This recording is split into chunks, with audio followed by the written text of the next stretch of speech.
She was brilliant. She was loyal. She had given everything to her family, and in one morning, behind closed doors, they decided she was finished. Not because she had failed them, but because a doctor signed a paper that said her body had. What they did next was unforgivable.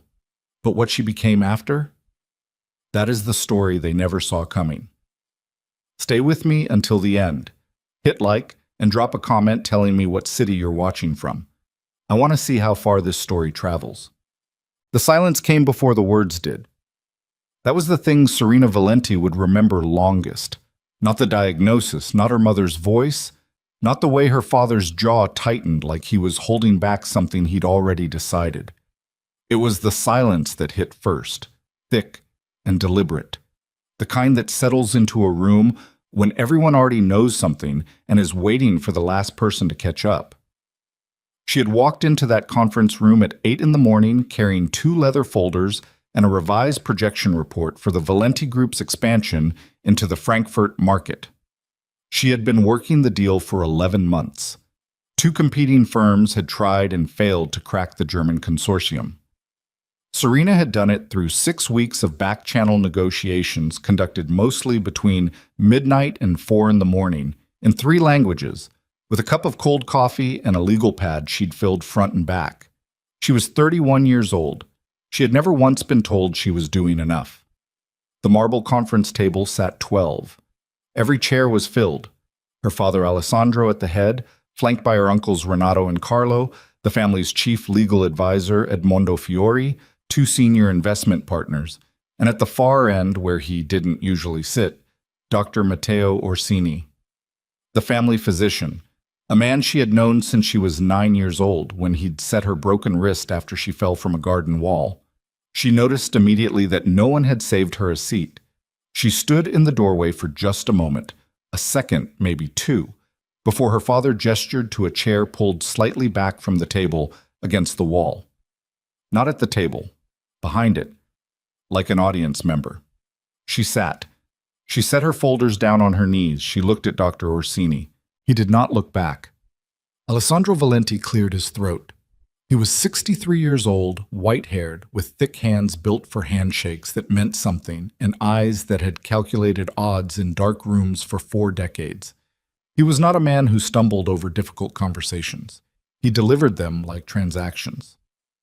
Dr. Orsini has completed a review of your medical evaluations, he said, given the family's planning discussions over the past quarter. She didn't know what planning discussions. Nobody had told her about planning discussions. The results? Alessandro paused, not out of emotion. He was choosing the most efficient phrasing. The results confirm a condition affecting reproductive function. Orsini has assessed it as irreversible. Serena looked at the doctor. What condition? Orsini finally met her eyes. He had the look of a man who had rehearsed the detachment on his face. A structural anomaly compounded by hormonal deficiency, he said. I can provide the technical documentation if you prefer. I prefer an explanation in plain language. A pause. You will not be able to carry a child to term, he said. The probability of successful conception is assessed at below 2%. The room stayed exactly as it was. No one shifted. No one exhaled audibly.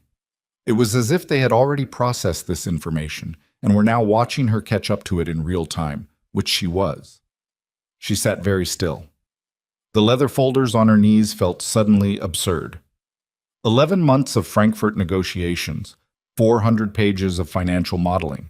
She was holding them in her lap like they were relevant to this conversation. When were these evaluations conducted? She asked. Over the past 6 weeks, Orsini said, based on blood work drawn at your last physical.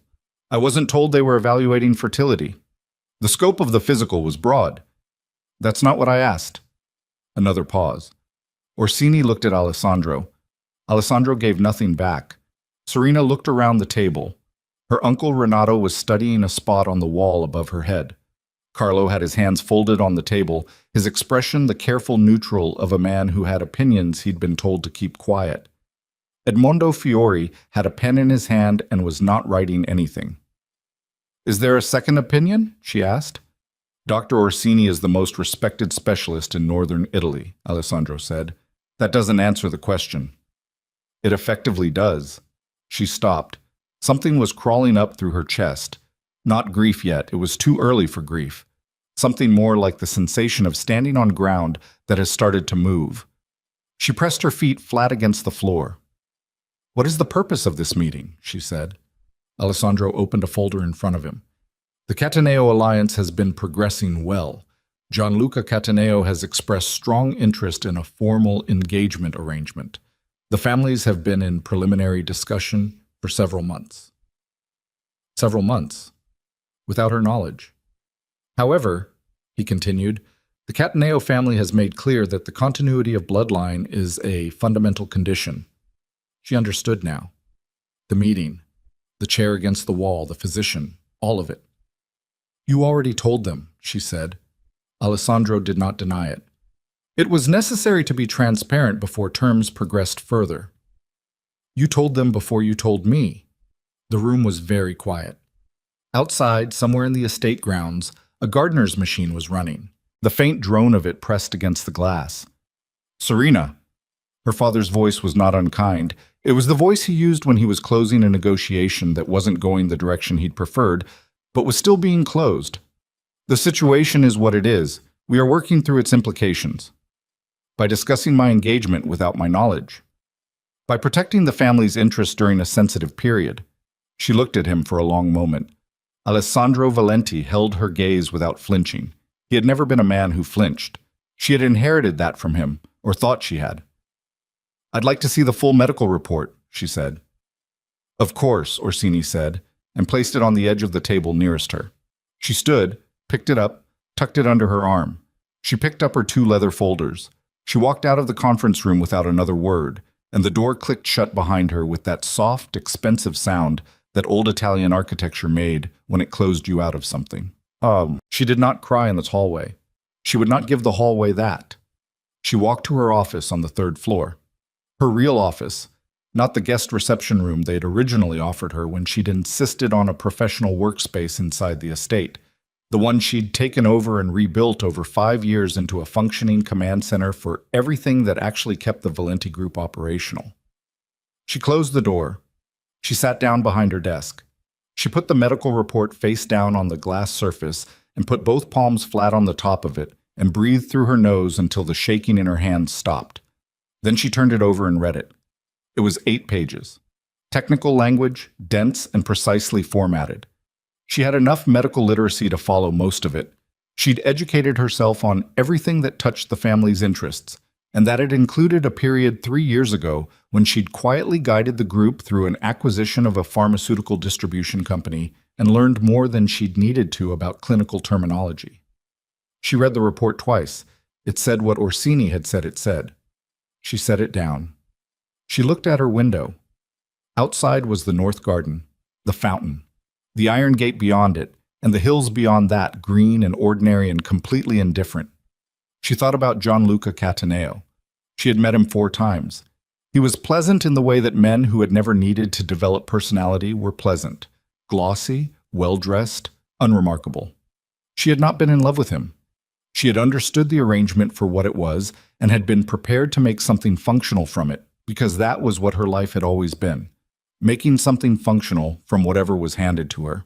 The idea that he was gone, already gone, the decision already made in rooms she hadn't been invited into, didn't hurt the way she might have expected. What hurt was the manner of it. The chair against the wall. She worked that afternoon. She didn't know what else to do with the hours. She filed the Frankfurt report, sent revision notes to 2 junior analysts, answered 11 emails, and drafted a position memo on a currency risk concern in the group's Swiss holdings. She worked until her assistant knocked at 6:30 to say the household was gathering for dinner.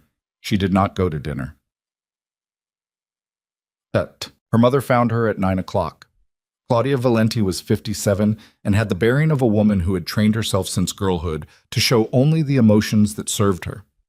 She was beautiful in a constructed way, all careful choices, the way she carried herself, the clothes she selected, the cadence of her voice.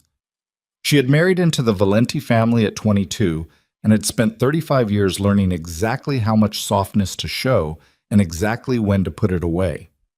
She came into Serena's sitting room without knocking, which was her habit, and stood in the center of the room with her hands clasped in front of her. "You should have come to dinner," she said. "I wasn't hungry. It looks like sulking." "I don't care how it looks." Her mother's expression shifted, not visibly to most people, but Serena had spent 3 decades reading that face. Something tightened around her eyes. "This is difficult," Claudia said, "for all of us." "Is it?" "Don't be cold with me, Serena. I am your mother. You were in that room this morning. I was not in that room. You knew about it." A silence. "Your father keeps me informed. Then you knew they were evaluating my fertility without my knowledge. You knew they were discussing the Cataneo arrangement based on the results before I was told. And you said nothing." Claudia walked to the window. She looked out at the dark garden for a moment. When she turned back, her voice was measured. "What would you have wanted me to say? Would you have preferred a different result from the doctor?" "I would have preferred to be treated like a person." "You're being treated like a member of this family." "In this family, apparently those are different things." Her mother looked at her steadily. "A dynasty survives through heirs," she said. It wasn't cruelty exactly. It was the kind of statement a person made when they had made peace long ago with something brutal and no longer noticed the brutality of it. Intelligence can be replaced. Blood cannot. Serena looked at her mother. She waited. She waited the way she had learned to wait in negotiations when she wanted to hear whether there was anything else coming. A softening, a qualification, a single crack in the position. There was nothing. "I'd like you to leave," Serena said. Her mother left. Gianluca Cataneo sent a message through his family's legal office 3 days later. Not a phone call. Not a letter. A message through counsel, formal and brief, indicating that given evolving circumstances, the families had mutually agreed to discontinue engagement discussions. It wished her well. It bore his name at the bottom above a notary stamp. She read it standing in the kitchen at 7 in the morning with a cup of espresso in her hand and then set it on the counter and drank her coffee. She did not reply. She noticed, in the days that followed, the way the estate rearranged itself around her. Cousins she had lunched with weekly stopped appearing at her door. Her uncle Renato, who had once called her the sharpest mind in the Valenti generation, began routing his questions through other channels. Household staff who had treated her with the respect due the family's de facto financial director began to be subtly, carefully, unmistakably less warm. Not rude. Nothing that could be called rude. Just less. Like a volume dial turned down one notch, then another. She was 31 years old and being quietly archived. She kept working. She fixed a payroll irregularity in the group's Roman properties. She renegotiated an insurance contract that had been leaking money for 4 years. She identified a procurement fraud in one of the logistics subsidiaries and had it documented before anyone knew she was looking. She kept the machine running the way she always had because she did not know how to be in this building and not be useful, and being useful was the only leverage she had left. Her father called her into his study on a Thursday morning. She sat across his desk. He looked older than he had 3 weeks ago. Or she was just seeing him more clearly. "I've been in discussions," he said, "with the Moretti organization." She said nothing. "Lucian Moretti," he said. "You know who he is." Everyone in their world knew who Lucian Moretti was. You didn't have to move in criminal circles to know. The name was in the financial press, in certain diplomatic channels, in the kind of conversations that happened in the back rooms of rooms that the general public never saw the front rooms of. Lucian Moretti was 44 years old, widowed, and ran an organization so vast and so deeply embedded in the European power structure that no government had ever successfully mapped its full shape. He was spoken of the way certain things were spoken of, with a kind of careful brevity, like you didn't want to use too many words and attract attention. "What kind of discussions?" she said. "Arrangements," her father said. She looked at him. "Marriage. An alliance, with significant mutual benefit." To me, Alessandro's expression didn't change. To the family. "Why would Lucian Moretti marry me?" Her father chose his words. "The Moretti organization has interests that intersect with ours. A formal alliance through marriage offers structural protections for both parties." Moretti has indicated he is not seeking an arrangement contingent on children. She laughed. It surprised her. It was a short, sharp sound, nothing like amusement. Because everyone already knows, she said. That's why this works for him. He gets an alliance, and nobody expects him to have more children because his wife already comes pre-labeled as Serena, as unable. This is a strong arrangement, her father said. Moretti is a serious man. He will provide. I don't want to be provided for. I want to be included. I want the Frankfurt report that I spent 11 months completing to be presented by me in the quarterly briefing. I want the procurement fraud documentation I submitted last week to result in a meeting where I'm in the room. I want. She stopped. She breathed. She looked at her father's face and read it with the clarity that only comes from having read something 1,000 times. You've already told him yes, she said. Alessandro said nothing. Have you? She said. Preliminary terms have been established. She sat very still. Outside the study window, the north garden, the fountain, the iron gate, the hills. You asked me nothing, she said. I am telling you now. That's not asking. He looked at her across the desk with the steady gaze of a man who had spent 40 years making decisions that affected other people's lives and had long since stopped experiencing that as a burden. You leave on Sunday, he said. The Moretti estate is in the mountains above Lake Como. The ceremony will be private.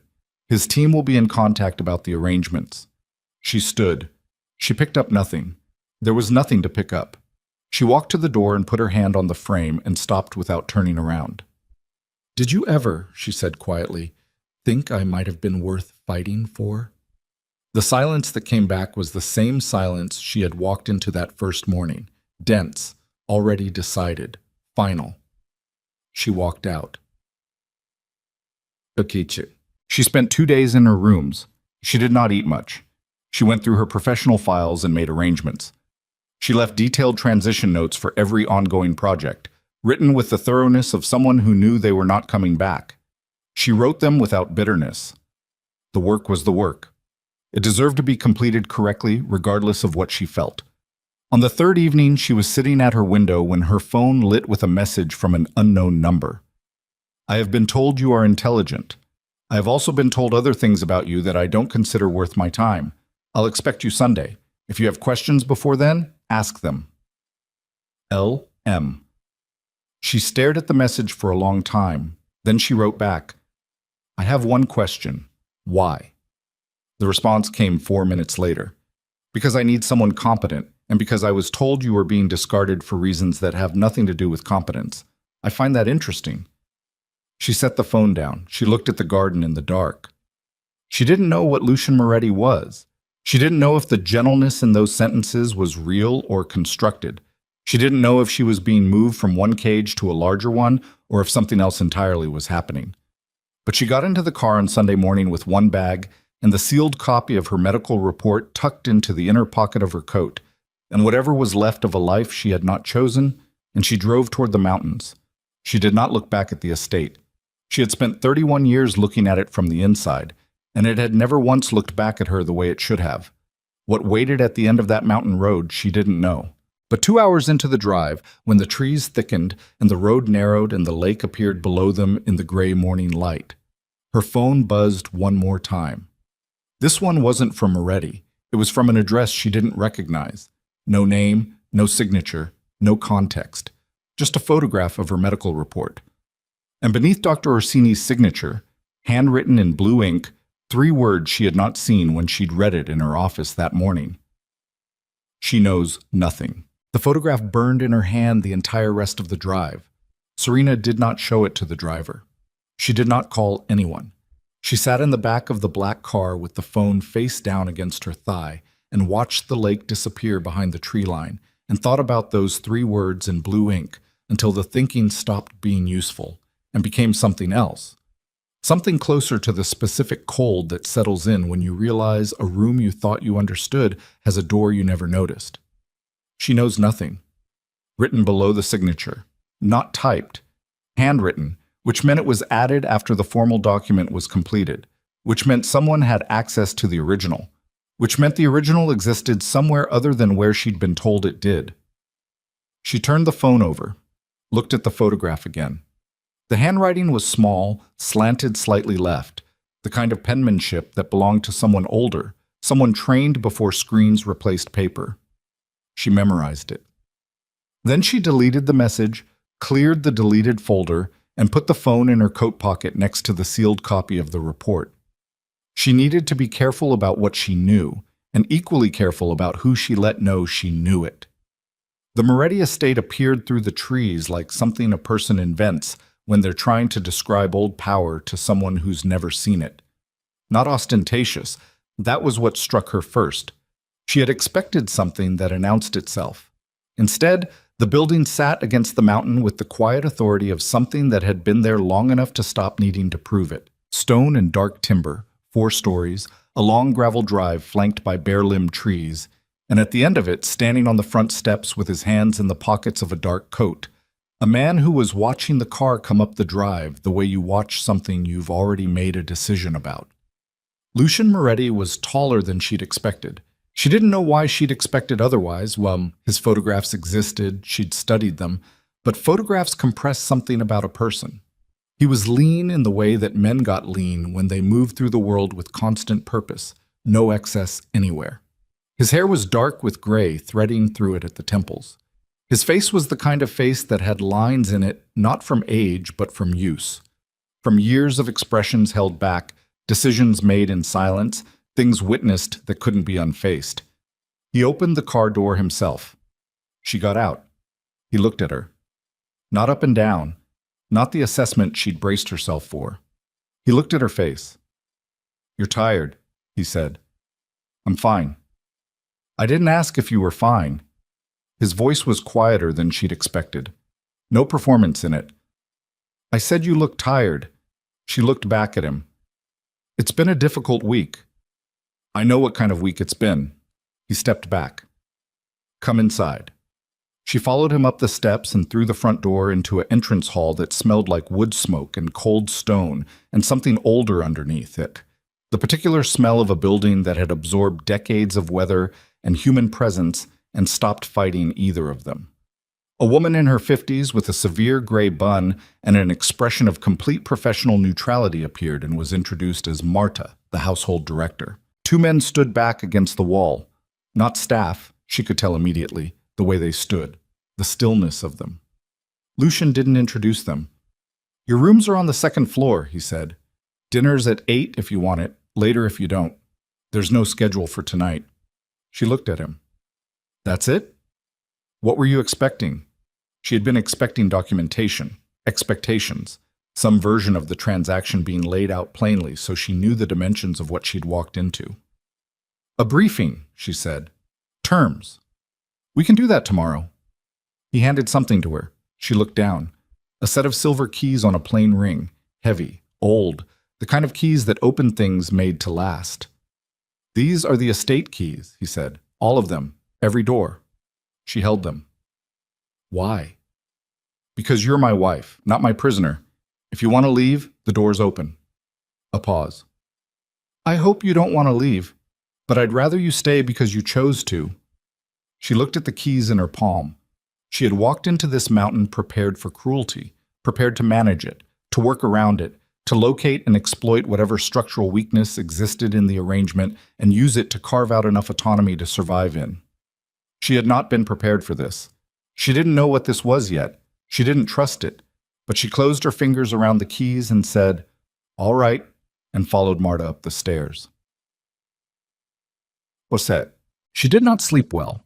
The room was comfortable and completely unfamiliar, and the silence of the mountains was a different weight than the silence of the Valenti estate. No gardener's machines, no distant traffic, just the occasional creak of old stone and the wind moving through the trees outside. She lay in the dark with the medical report on the nightstand and the photograph of it deleted from her phone but not from her memory. And she thought about the handwriting, and she thought about who might have sent it, and she thought about what it meant that someone had wanted her to know that there was more to the document than she'd been shown. She finally slept at 3 and woke at 6. Old habit. She showered, dressed, and came downstairs to find the kitchen empty and a coffee service already laid out, as if someone had noted the time without being told. She poured a cup and stood at the kitchen window and looked at the mountain behind the estate, which was close enough that she could see individual trees on its lower face, and she drank the coffee and let herself be tired in a room where no one was watching. "You're up early." She turned. Lucian stood in the kitchen doorway in a dark sweater and dark trousers, no tie, no jacket, and he looked like a different man than the one on the steps. Less composed, not in a vulnerable way, just less armored. Like a version that existed before the day had fully begun and he'd put all his usual things on. "I'm always up early," she said. "So am I." He came in and poured his own coffee and leaned against the opposite counter. He didn't try to fill the silence. She respected that. "I want to ask you something," she said. "Ask." "Why me? Specifically?" She set her cup down. "Not the alliance rationale. I understand that politically. I mean, why would a man with your resources accept an arrangement with a woman your world already considers?" She stopped, chose the word with precision. "Diminished." Lucian looked at her over his coffee cup.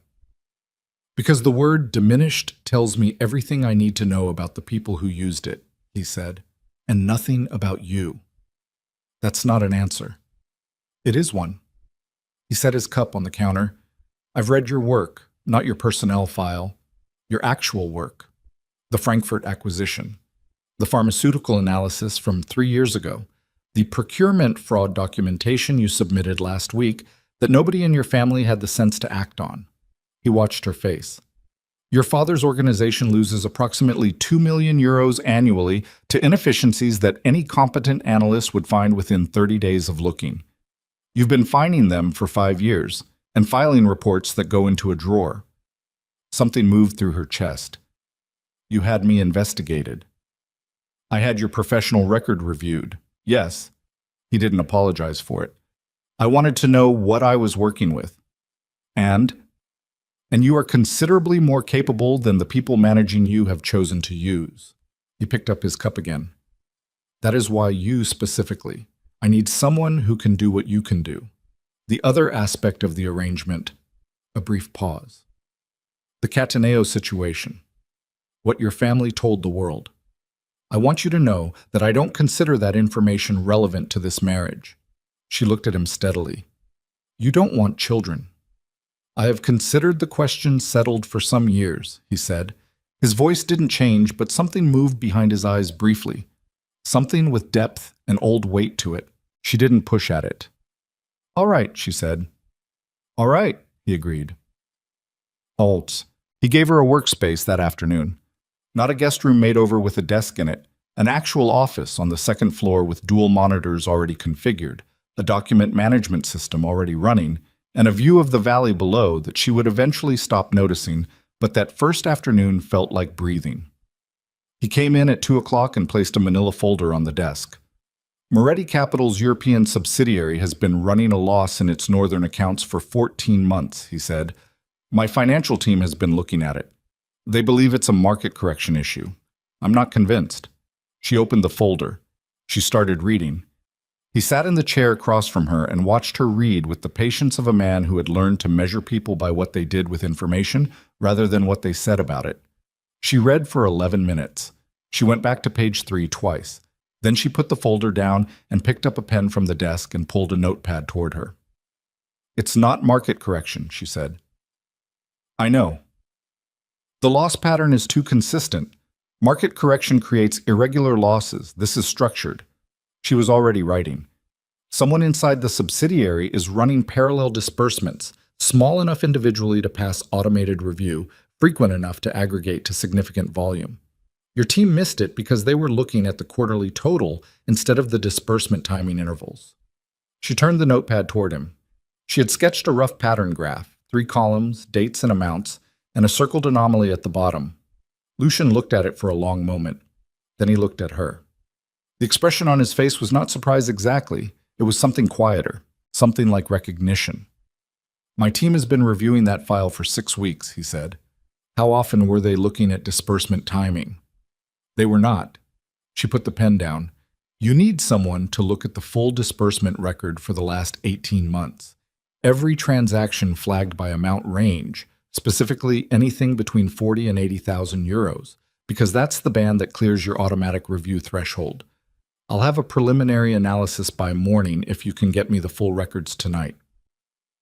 Lucian was quiet for a moment, then, "You saw that in 11 minutes. I've seen it before. Different organization, same structure." She looked back at the folder. "Someone inside that subsidiary is stealing from you, carefully and consistently. They've probably been at it longer than 14 months. The loss just became visible when they got comfortable and increased the frequency." He stood. He straightened his jacket with a small, contained movement. "I'll have the full record sent tonight." He was at the door. He stopped. Without turning around, he said, "You saw in 11 minutes what my advisors missed for 6 weeks." "Your advisors were looking for what they expected to find," she said. "That's a common problem." He left. She turned back to the desk and started building her framework. For the first time in longer than she could accurately remember, her hands were completely steady. She worked until 11. The records came through at 7. 18 months of transaction data, 460 pages. And she moved through them with the focused tunnel of concentration that had always been the most reliable thing about her. The thing that didn't care how she felt, or what had happened, or who had said what in what room, the thing that just worked. By 11, she had a preliminary map of the fraud, 9 pages of documented anomalies, and a conservative estimate of the total theft at just under 4 million euros over 22 months. She saved it. She sent it to the address Lucian had designated. She went to bed. In the morning, she came downstairs to find 3 men she hadn't seen before sitting at the kitchen table with Lucian. They stopped talking when she appeared. She poured coffee. She did not leave the room. Lucian looked at her. Something in his expression asked a question without asking it. "Good morning," she said, and sat down at the end of the table. A pause. Then Lucian said to the men, "This is my wife. You can continue." They continued, haltingly at first, and then, because the conversation involved financials, and she let 2 inaccuracies pass for 30 seconds before the third one made her set down her cup. She said, "That calculation is wrong." Everyone looked at her. She looked at the man who had spoken, mid-40s, expensive shirt, the barely concealed irritation of someone interrupted by a person they hadn't elected to include. "The liquidity ratio you just cited assumes the subsidiary's full asset base," she said, "but 3 of those assets are currently in restricted status pending the Northern Accounts review. So your working ratio is closer to 62%, not 78. Silence. The man looked at Lucian. Lucian looked at Serena with an expression she was beginning to learn, calm on the surface, something attentive underneath. He said nothing. The man said, "You're correct." "I know," she said, and picked up her coffee. It took 3 weeks passed, then 4.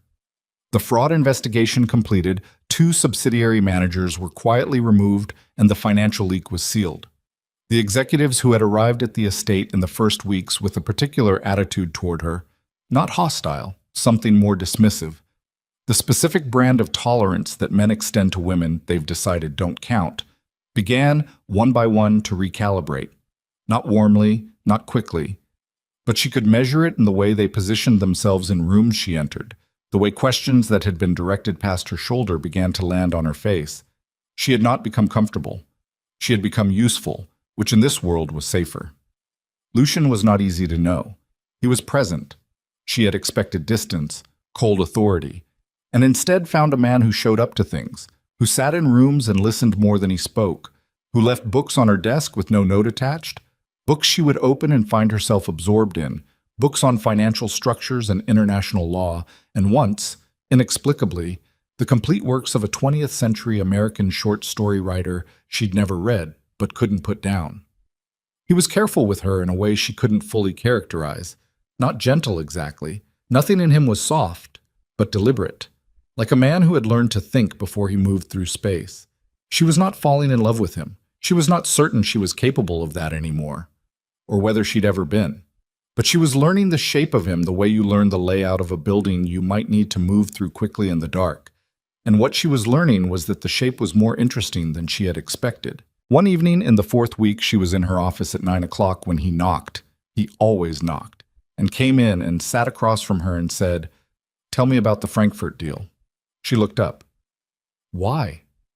"Because you built it, and no one in your family knows what they have in it." So she told him. She talked for 40 minutes, and he listened without interrupting, which nobody had ever done. And when she finished, he said, "You should have been presenting that to the board yourself." "I know," she said. "You will present the Moretti Group's Q2 financial review to the full council in March. I want you to lead it." She was quiet for a moment.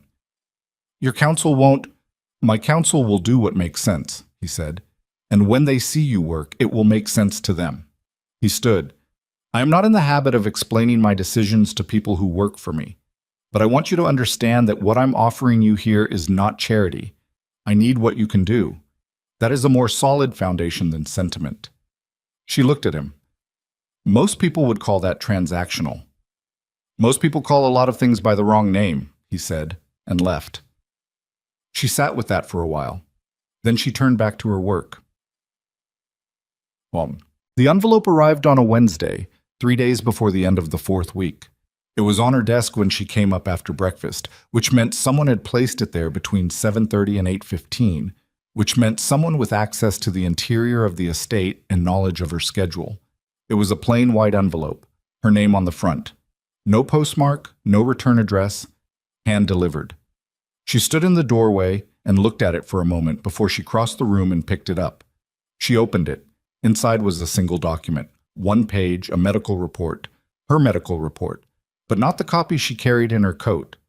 This was different, an earlier version. She could see that from the header date, generated 2 weeks before the version she'd been given in that conference room. The findings were different, substantially different. The language in this version was tentative, noting concerns but also noting a need for further evaluation before any definitive conclusions could be drawn. The version she'd been given had no such language. The version she'd been given was definitive. Below Dr. Orsini's signature, the same 3 handwritten words from the photograph. She knows nothing. But this time, there was a 4th line, also handwritten, that had not been in the photograph. Ask him who paid for the second opinion. She read it 3 times. Her breathing had gone shallow, and she made herself slow it down, made herself stand still in the room and process the information without reacting to it in the ways her body wanted to react to it. Someone had falsified her diagnosis. Someone had taken an inconclusive medical evaluation and replaced it with a definitive one. Someone had paid for that replacement. And someone, not the same someone, or maybe the same someone she couldn't know yet, wanted her to know about it. She looked up from the document. Outside the window, the valley below the estate was clear in the morning light, the lake visible at its far end, blue and cold and far away. She reached for her phone to call Lucian. She had it in her hand, his number on the screen, when the sound reached her. Not loud, not the explosive crack she might have imagined, but a sharp, precise report from outside. And then the window above the desk disintegrated inward in a shower of glass, as the stone statue on the ledge beside it shattered from the impact of the shot. And Serena was already on the floor before the second fragment finished falling, her shoulder against the desk, the document still in her hand, the phone ringing against her ear, and when Lucian picked up on the first ring, she said, with a steadiness that surprised even herself, "Someone just fired a shot through my office window." A single beat of silence. "Don't move," he said, and his voice had changed entirely. It was the voice of a man she had not yet met, the one that existed underneath the deliberate quiet, the one that the rest of the world knew and feared, and it was not a voice that left room for argument. She heard him moving. She heard doors.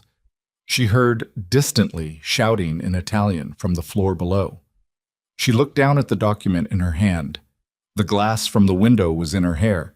She was crouched behind her own desk in a house she'd lived in for 4 weeks, holding a piece of paper that told her the last several years of her life had been built on something someone had purchased.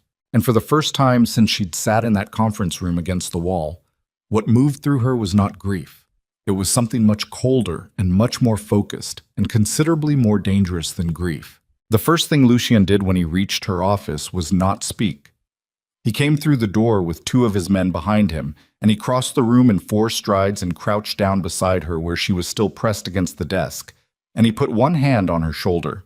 Not gently, not performatively, the way you touch someone fragile, but firmly, the way you confirm something real. And he looked at her face with the focused assessment of a man checking for damage before he checks for anything else. "Are you hit?" he said. "No." He looked at the glass in her hair. He looked at the shattered window. He looked at the remnants of the stone statue on the exterior ledge, the clean impact point visible even from inside. Then he stood and said something in Italian to the men behind him that she didn't entirely catch. She was still learning the velocity of his operational Italian, which was different from his conversational Italian, clipped and sequenced like commands in a language that had been reduced to its most load-bearing components. The men moved. She heard them on the stairs, heard more voices below, heard the estate's character change around her the way a building's character changes when the people inside it shift from one mode to another. Lucien looked back at her. "Can you stand?" "I've been standing. I chose to be on the floor." Something moved across his face, not quite amusement. "Come with me." She stood. She still had the document in her hand. She looked at it for a moment, then folded it precisely and put it in her trouser pocket. He noticed. He didn't ask. Not yet. They moved her to a room on the interior of the estate. No exterior windows, second floor, a sitting room she hadn't used that smelled of old wood and a leather couch worn soft by years. Lucien's security director, a compact man named Pharaoh with a shaved head and the permanently unimpressed expression of someone who had seen most categories of bad situation and found them repetitive, came in and stood near the door and gave a report in rapid Italian that Lucien absorbed without visible reaction. When Pharaoh finished, Lucien said in English, for her benefit, or simply because he had switched modes without thinking about it, "Single shot, high caliber, fired from the tree line at the north edge of the property. The shooter was gone before the shot landed." "A professional," she said. "Yes." "It wasn't meant to kill me." Lucien looked at her. "Why do you say that?" "The angle. The statue was to the left of where I was sitting. If the intent was to kill me, the shot would have hit where I was. The statue was a target, a message." Pharaoh was watching her with a slightly different quality of attention now. "Someone wants you frightened," Lucien said. "Someone wants me silent," she said. "Those are different things." She reached into her pocket and took out the folded document and held it toward him. "This was on my desk this morning, before the shot." He took it. He read it. He was very still while he read it, the particular stillness of a man who has learned that visible reactions give information to people watching him, and so has trained himself out of them so thoroughly that the training is now just the way he exists. When he finished, he looked up. "Who left this on your desk?" he said.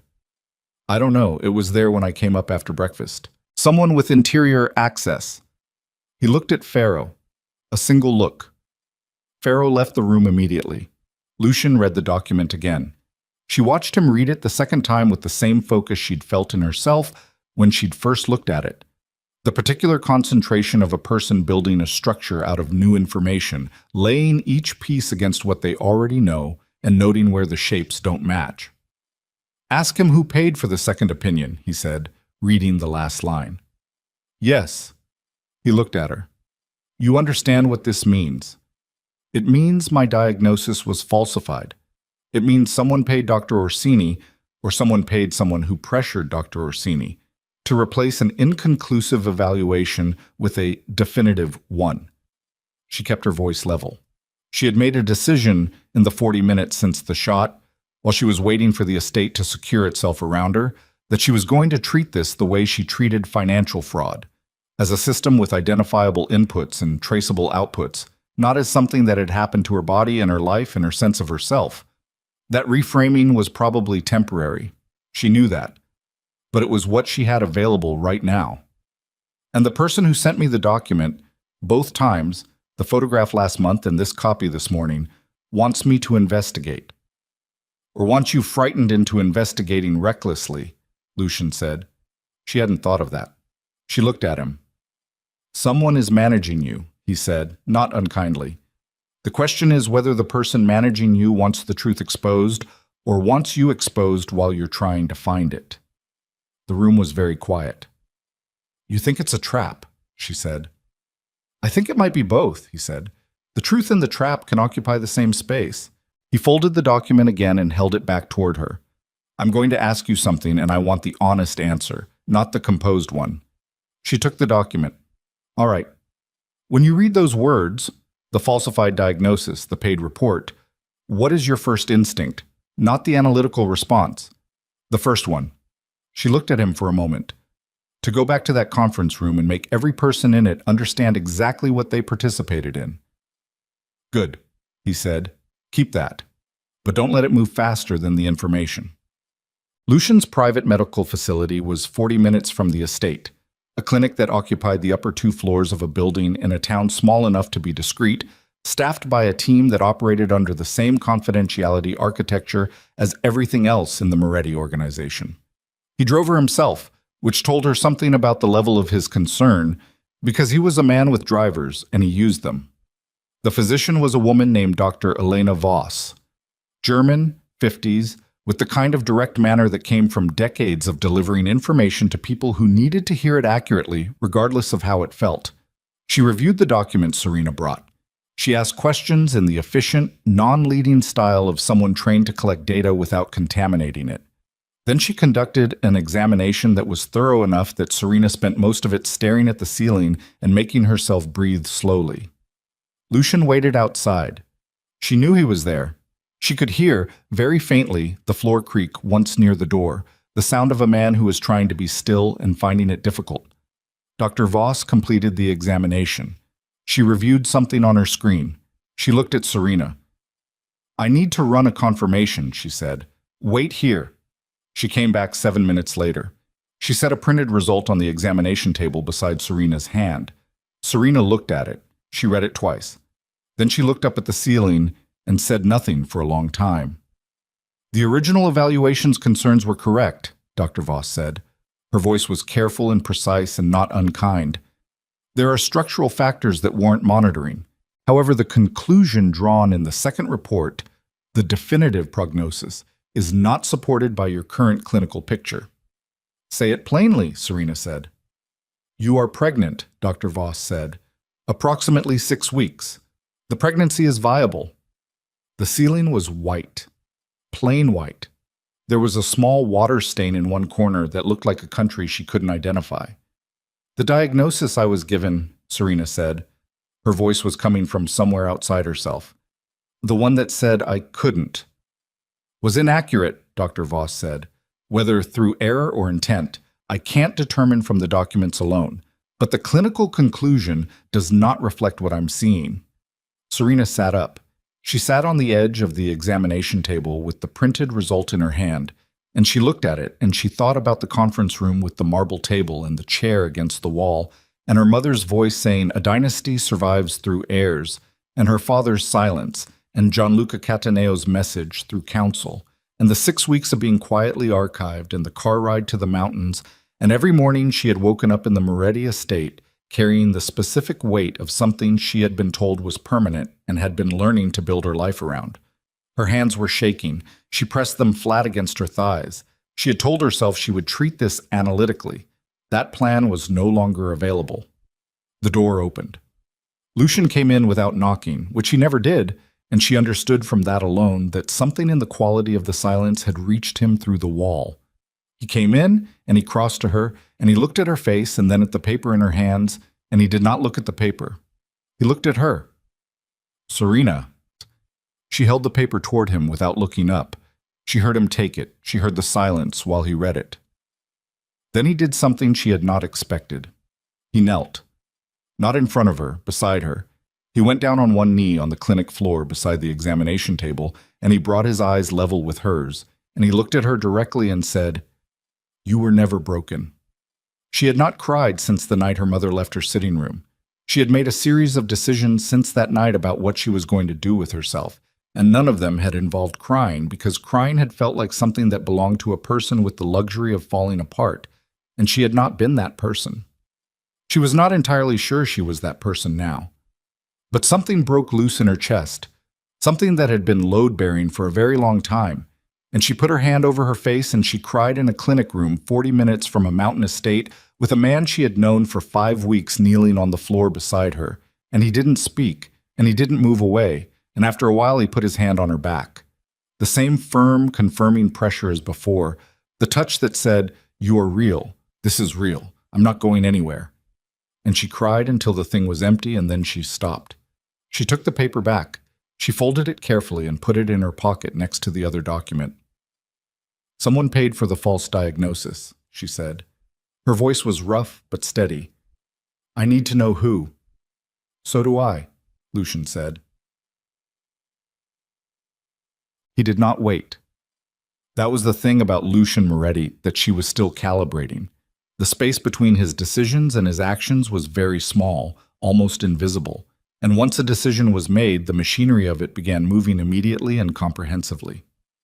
By the time they returned to the estate that evening, his financial investigation team was already pulling records on Dr. Orsini's accounts for the past 5 years, and 2 of his intelligence men had been deployed to Milan, where Orsini maintained his primary practice, and Ferro had identified the exterior access points on the estate that could have allowed someone to place the document on her desk without triggering the main security logs.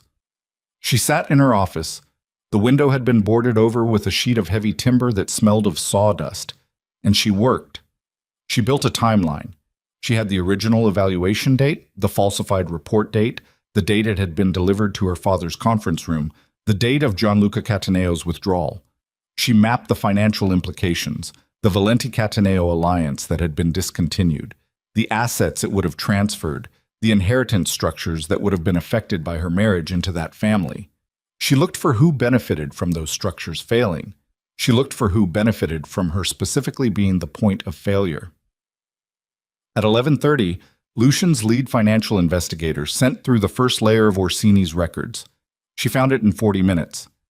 3 payments, substantial ones, channeled through a consulting entity that existed on paper and nowhere else, originating from a holding structure registered in Malta that connected through 2 intermediate layers she had to map by hand to an organization she recognized. The Bellori Group. She sat back. She looked at the name on her screen. Damien Bellori. She knew the name the way everyone in their world knew it, not as a person so much as a category of problem. 61 years old, headquartered in Rome, with interests that spanned legitimate finance and considerably less legitimate operations across 6 countries. A rival of the Moretti organization in the specific way that 2 things occupying the same territory are rivals, not through open conflict but through the constant grinding pressure of proximity. She looked at the payment dates. She looked at them again. The first payment to Orsini predated her evaluation by 3 months. Someone had engaged the doctor before he'd ever seen her file. She was not the target of an opportunistic scheme. She was a planned one. She picked up her phone and called Lucian. "Bellori," she said when he answered. A silence. "You're certain?" 3 payments, Malta holding structure, 2 intermediary layers. I can send you the map right now. Send it. Another pause. How long have you been working? Since we got back. It's past midnight. I know what time it is. She heard him exhale. Not frustration, something more complex than that. Send me the map, then stop for tonight. There's more to pull. The payment structure suggests Serena. His voice had that quality she'd heard in the car, the one that came from somewhere under the deliberate calm. You are 6 weeks pregnant, and someone fired a shot through your window this morning. Send me the map and stop for tonight. She sent the map. She did not stop working, but she appreciated that he'd asked. The Bellori connection broke open in the next 72 hours, the way structures break open when the right pressure is applied to the right point, not gradually but suddenly, the whole shape of it visible at once the first piece moved. Lucian's team found the offshore accounts. Then the communication records between Orsini's private email and a contact name that resolved, after 2 days of tracing, to a senior financial officer inside the Bellori Group. Then something better. A medical records administrator named Giulia Prado, who had worked at Orsini's clinic 7 years ago and had left under circumstances that her personnel file described blandly as a mutual decision to conclude employment, and that Pharaoh's investigation described as something considerably less mutual. Julia Prado was 43, living in Turin, and had been carrying something for 7 years that she had apparently decided she no longer wanted to carry alone. She had contacted Lucian's organization through a channel Serena didn't ask about, and she came to the estate on a Thursday with a leather bag and the particular manner of a person who has made a decision that frightens them and intends to follow through anyway. Serena sat across from her in the estate's ground-floor meeting room with Lucian at the table and Pharaoh near the door. Julia Prado put the leather bag on the table. She opened it and removed a series of documents, copies, photographed and printed, edges worn from being handled many times over many years.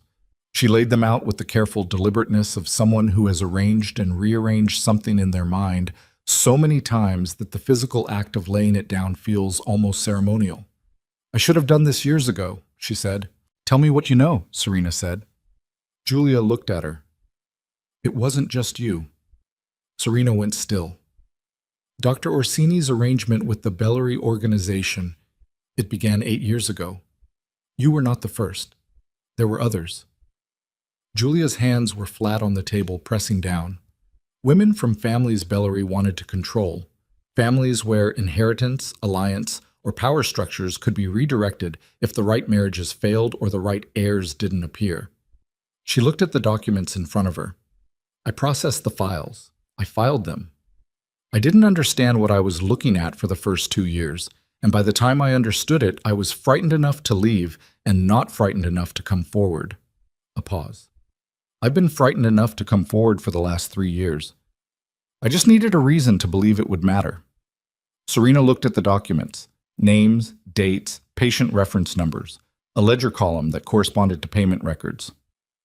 "How many women?" she said. Julia reached into the bag one more time and produced a final document, longer than the others, a list. "That I can confirm," she said. 31. The room was very quiet. 31 women, 31 diagnoses, 31 families reconfigured by a lie. Serena looked at the list. She read the names the way she read financial data, absorbing each one, understanding it as a data point, because if she let herself understand each one as a person, she would stop being able to function in this room, and she needed to function in this room. She read down the list, and near the bottom, 12 names from the end, she found one she recognized. Not a stranger. Her cousin, Mia, 34 years old, who had left the Valenti family 6 years ago after a broken engagement and a diagnosis that had apparently sent her to a clinic in Switzerland where she had been living quietly ever since, who sent brief messages at holidays and nothing in between, who had once been the closest thing Serena had to a sister, and had simply gone, the way people went in their world when they became inconvenient. Serena looked at the name for a moment. Then she looked up. "I need the original ledger," she said, "the one that connects the payments to Bellori's direct authorization." Julia nodded. "That's why I came." She reached to the bottom of the bag and produced a single hardbound notebook, small, dark blue, the cover worn at the corners. "Orsini kept a private record. I photographed it before I left. The original is still in his clinic." She slid it across the table toward Serena. "It has Bellori's name in Orsini's handwriting. Dates, amounts, instructions. Specific instructions." She paused. "For each patient." Serena opened the notebook. She read the first page. She had been managing her reactions for 2 days with the discipline of someone who understood that visible emotion was a liability in a room where power was being negotiated. She had been doing it well. She had been, by her own assessment, almost clinical. The first page of that notebook ended that. She closed it. She pressed her palm flat on the cover.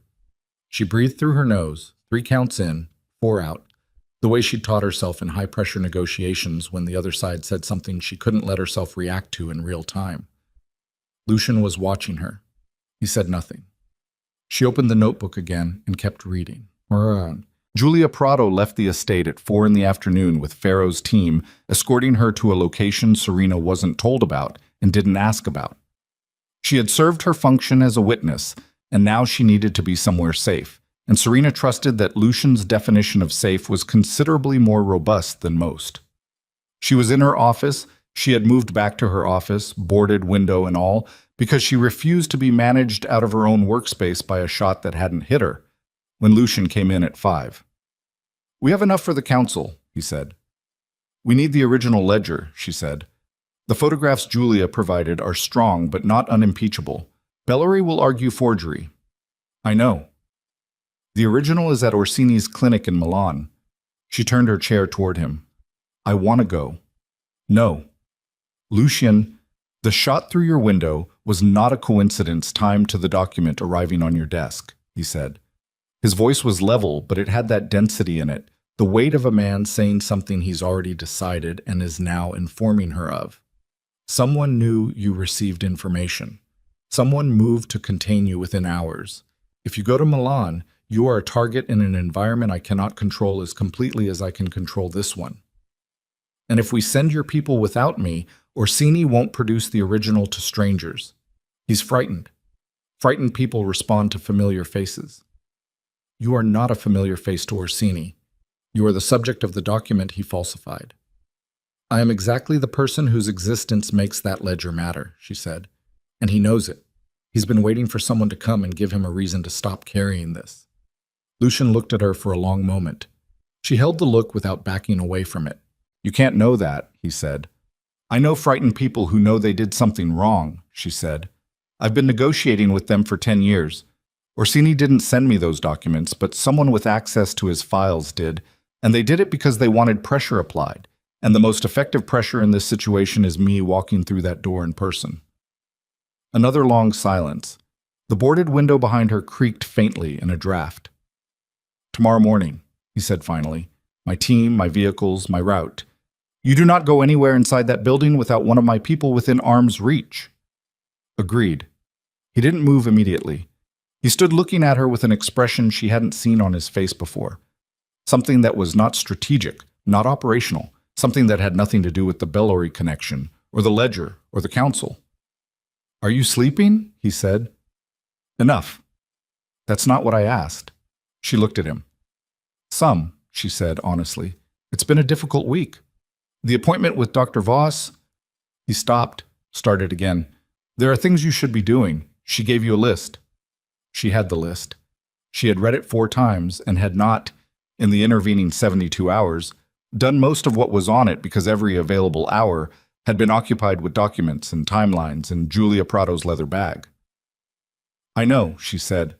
"After Milan," he said. It wasn't a question. "After Milan," she agreed. He left.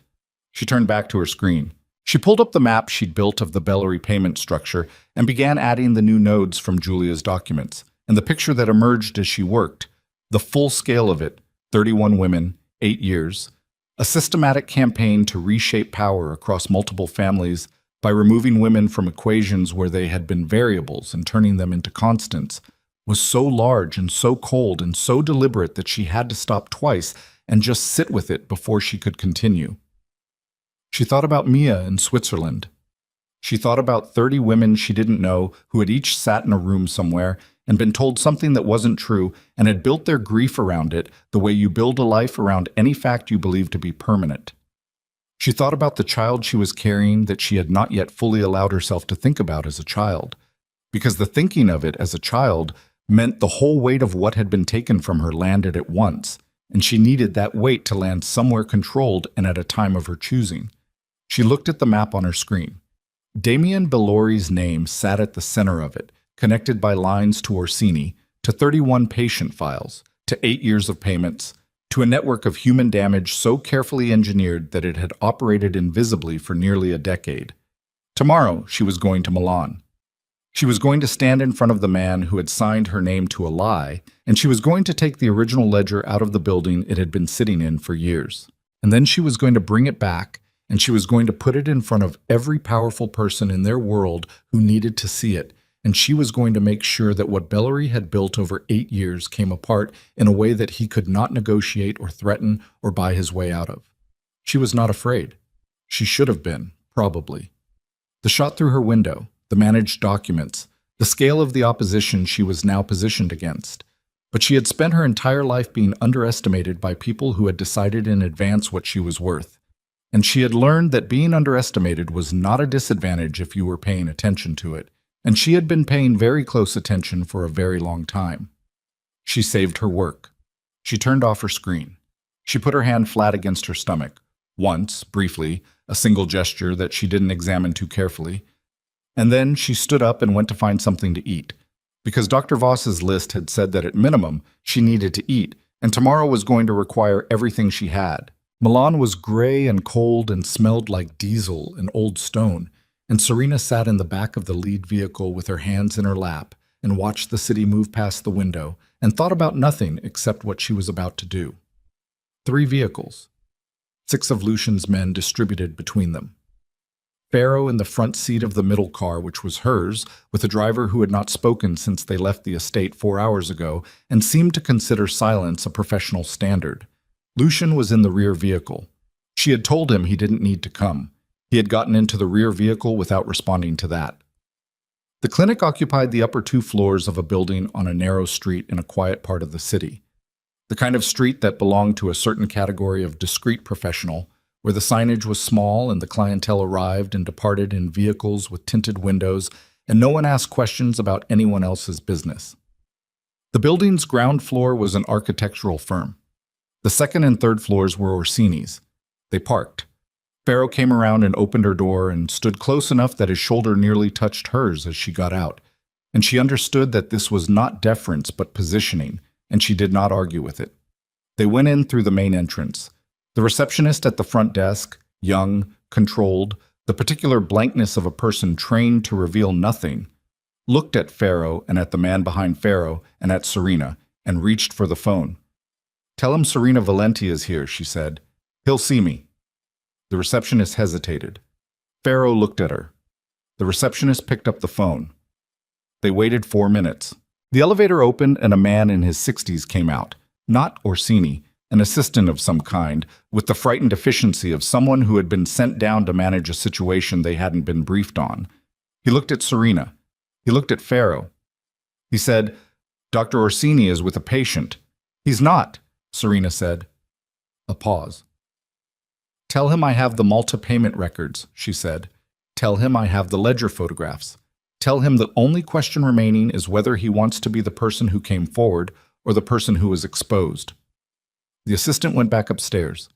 90 seconds later, her phone buzzed. A message from Lucian, waiting in the vehicle outside.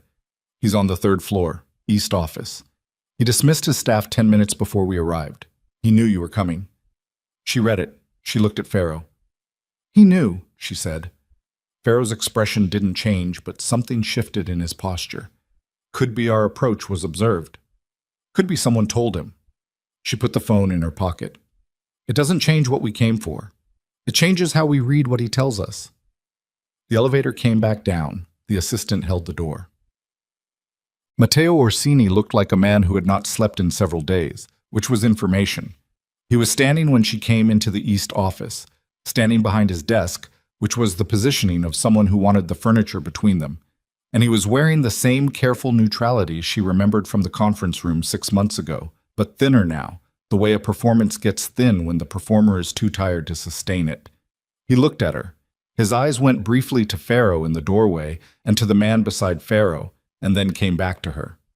"Serena," he said. The name had a complicated weight to it. She had known this man since she was 9 years old. "Dr. Orsini." She sat down across his desk without being invited to. She put her hands flat on her knees. "You knew I was coming." He sat, a slow, careful movement. "I received a communication this morning." "From whom?" He looked at his hands on the desk. "From people representing the Bellori organization." She kept her face still. "What did they tell you?" "That I should not cooperate with any inquiry originating from the Moretti estate." A pause. "That cooperation would be considered a significant error in judgment." Were those the words they used? Approximately. She studied him. He was 64 years old and had built a reputation over 4 decades on the particular trust that came from being the kind of physician powerful families used. Discreet, reliable, willing to operate in the gray spaces that existed between what medicine required and what powerful people needed medicine to say. He had been very good at that for a very long time, and now he was sitting across from her looking like a man who had been good at something that he had understood at some point in the last several years was not something he should have been good at. "I have the ledger photographs," she said. "I have the payment records from the Malta holding structure connecting to the Bellary Group. I have the patient files from your former records administrator." She watched his face as each item landed. "I have 31 names. I have my own." He was very still.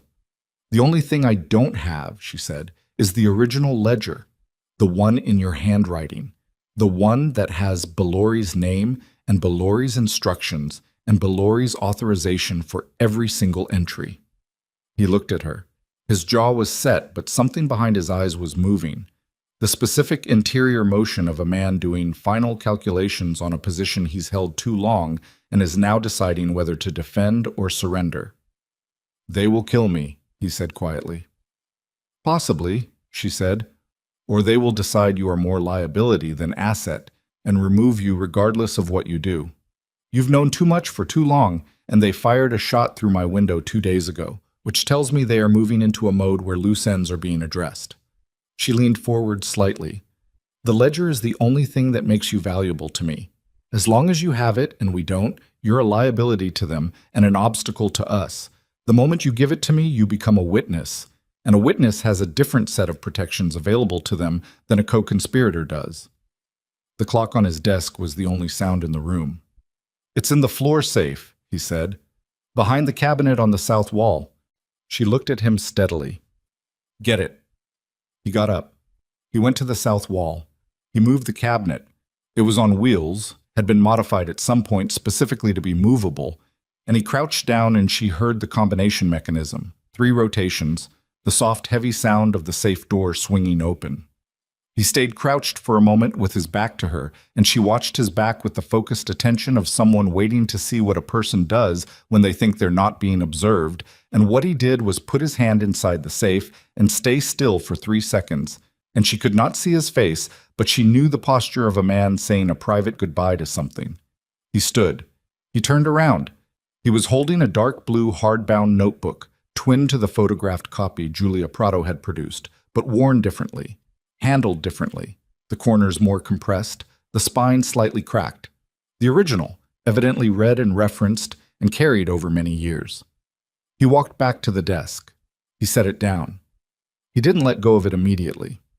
"I told myself it was compartmentalized," he said, "that the organizational decisions were above my level, that I was providing a medical service within a context I didn't control." His voice had the flat effect of a confession that has been rehearsed in private so many times that the emotion has been pressed out of it.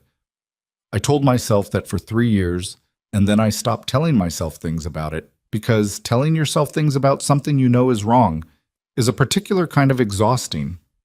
"I know," she said. He looked at her. Something shifted in his face. "I'm sorry," he said. The 2 words carried more weight than anything else he'd said.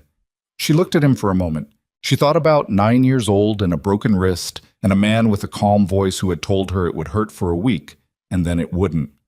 She thought about 31 names on a list. "Give me the ledger," she said. He took his hand off it. She picked it up and put it in the interior pocket of her coat, the same place she'd been carrying her medical report for months, and she stood up and she looked at him once more. "When this goes to the council," she said, "you will be asked to confirm your testimony formally. I would strongly suggest you be prepared to do that." She left the office. Farrow was immediately at her shoulder. They took the elevator down and walked out through the front entrance into the gray Milan morning, and she put her hand against the inside of her coat, where the ledger was, and felt the shape of it against her palm and kept walking. Lucian got out of the rear vehicle when he saw her face. "I have it," she said. He looked at her for a moment. Something moved in his expression that he didn't hide quickly enough. Then he put his hand briefly on her arm, the same confirming pressure, and opened the car door. They were 2 blocks away when the black SUV came from the side street. It came fast and without signal, the way vehicles moved when the people inside them had decided that the time for subtlety was finished. It cut across the front of the lead car and stopped at an angle, blocking the street, and two more appeared in the mirrors behind them, one at the rear, one materializing from a parallel street to seal the left side.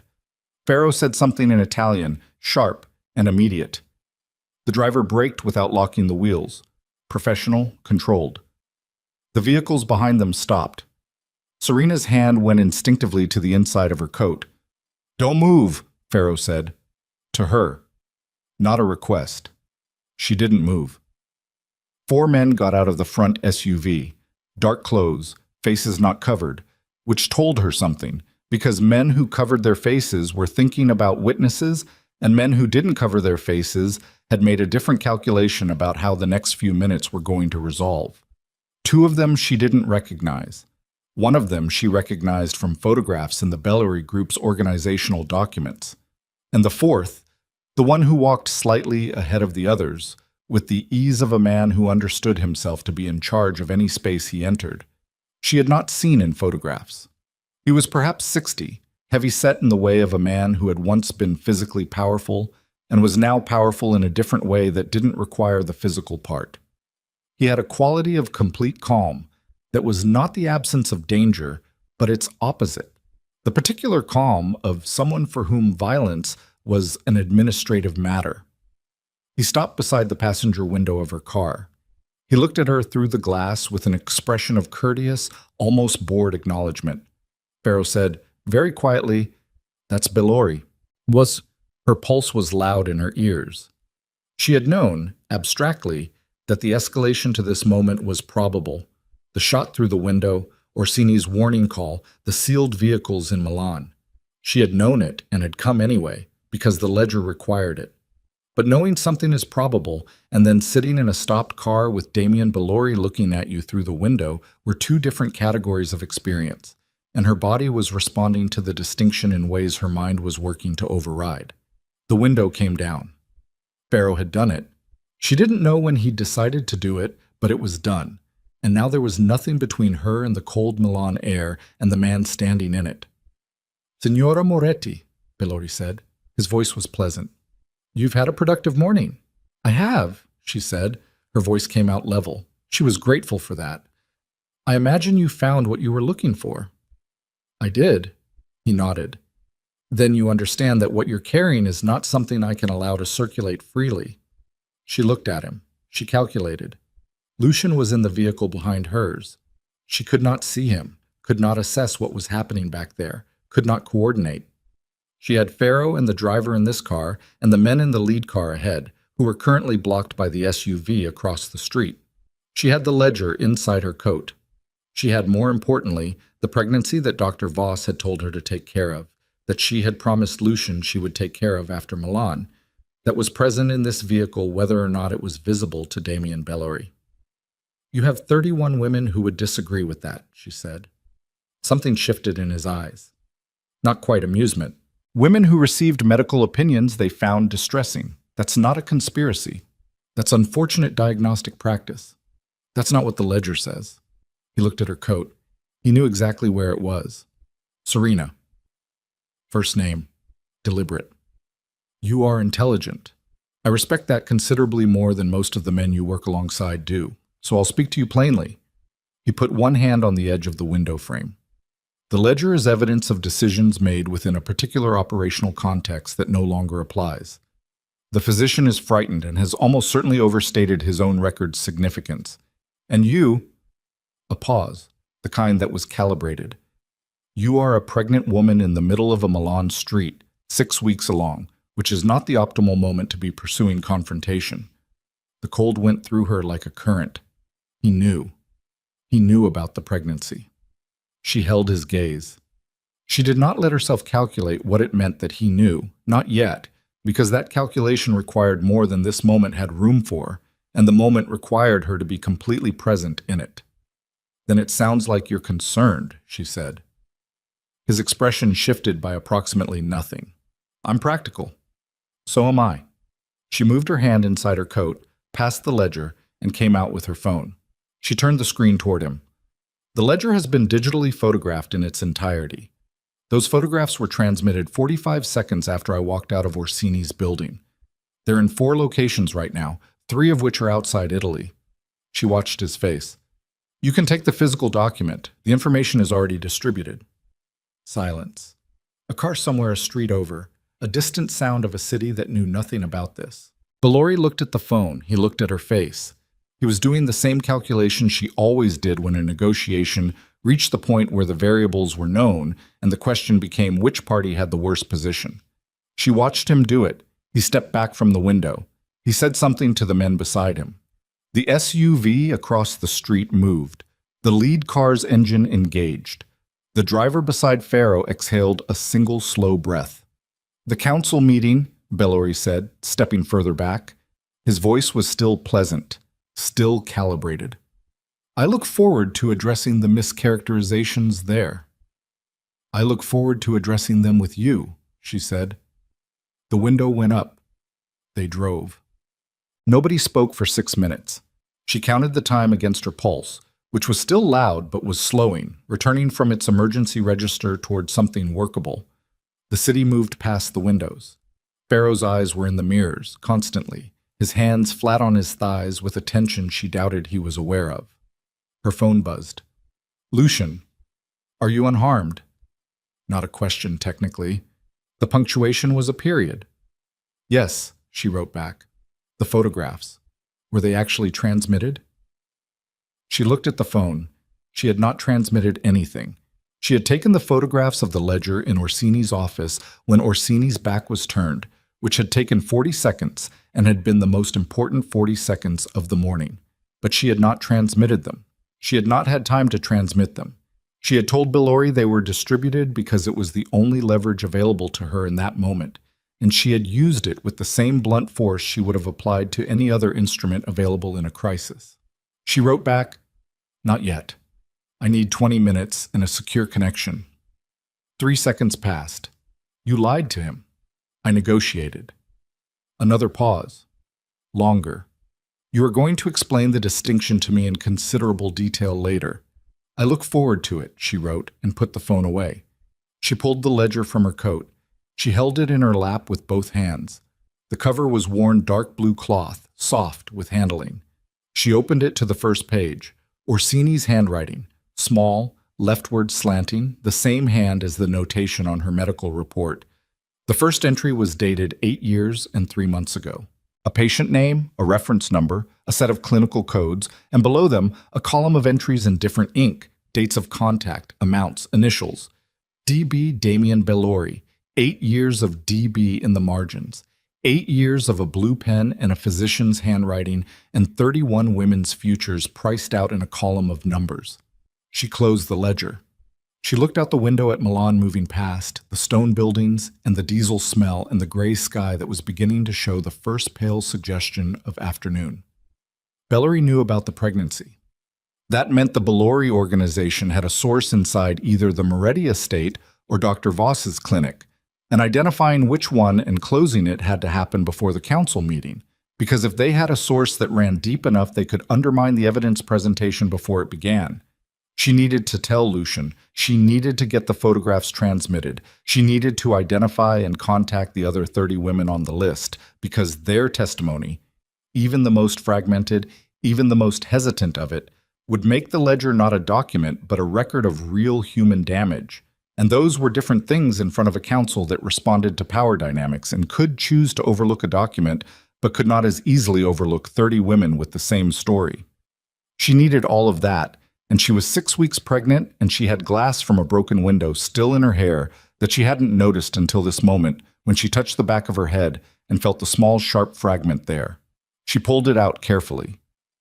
She looked at it in her palm, a sliver of glass from her own office window, riding in her hair through Milan. She put it in her coat pocket and opened her phone and began composing the transmission file. The council meeting was set for Friday. 5 days. Lucian convened it through channels that moved faster than she'd expected, calls made and received in the 40 minutes after they cleared Milan city limits, the estate's communications room briefly becoming the most active room in the building. And by the time they were back on the mountain road, the meeting was confirmed, and the attendee list was set, and there was no longer a question of whether this was happening, but only what shape the collision would take when it did. Wednesday evening, she worked with Lucian's documentation team to prepare the evidence package, the ledger, the financial records, the patient file copies, Julia Prado's testimony, and her own financial map of the Bellori payment structure. She organized it with the same methodology she'd used for the Frankfurt deal, building a logical sequence that moved from the structural evidence to the human evidence, because she had learned in 10 years of negotiations that you led people through data and arrived at humanity, not the reverse, because data could be disputed, but the combination of data and human reality created a weight that was harder to deny. Lucian reviewed it at midnight. He sat across from her in the office, her boarded window, her desk, and he read through the entire package without speaking for 40 minutes. And when he finished, he set it down and looked at her. "This is comprehensive," he said. "It's enough to be unimpeachable," she said, "if the presentation holds." "The presentation will hold." He was quiet for a moment. "Bellori will bring legal representation. He'll argue jurisdiction, procedural issues, question the chain of custody on the ledger. I know, that's why the financial map is the opening piece. It's entirely derived from publicly registered documents and his own organization's filing records. He can't argue those are fabricated." She looked at the package. "The ledger is the confirmation of what the financial map already proves. By the time I present it, the argument about its authenticity will be fighting a losing position." He looked at her. The midnight quality of the room, quiet, stripped of its daytime operational energy, just the two of them and the paperwork and the soft sound of the mountain wind against the boarded window, had a different texture than their daytime interactions. "He knew about the pregnancy," Lucian said. "Yes. The source is in the clinic. I had it reviewed this afternoon. One of the lab technicians was on Bellori's payroll, past tense." His voice was even, but she could hear the edge under it. "It's been addressed." She didn't ask what addressed meant in this context. "I want you to know something," he said. She waited. "Whatever happens in that room on Friday—" He stopped. He was a man who chose his words with care, who treated language as a precision instrument rather than a blunt one, and she could see him choosing now. "Whatever Bellori brings, whatever the council decides, the decisions you have made in the past 5 weeks have been—" He stopped again. He looked at the evidence package on the desk. "You came here as an arrangement. What you have become in this house is something I did not plan for." She looked at him. The tiredness was very present in this moment. The accumulated weight of 5 weeks of being in a state of sustained high function while everything around her shifted. And underneath the tiredness, something else, something that had no clean name yet, was making itself known. "I didn't plan for it either," she said. He stood. He straightened his jacket with that small, contained movement she had memorized without meaning to. At the door, he stopped. "Sleep," he said. 3 hours minimum. The package is ready. Friday will require everything you have left." She looked at the clock. It was 12:40. "All right," she said. She turned off the desk light. She sat for a moment in the dark office with the mountain wind moving outside and the ledger on the desk in front of her. The dark blue cover, the worn corners, 8 years of someone else's crime against her own body, and 30 others. And she put her hand on the cover one more time, not to open it, just to confirm it was real and it was here. And then she stood up and walked out and went to her room. She slept for 4 hours. When she woke, it was Thursday, and she had 1 day before the council.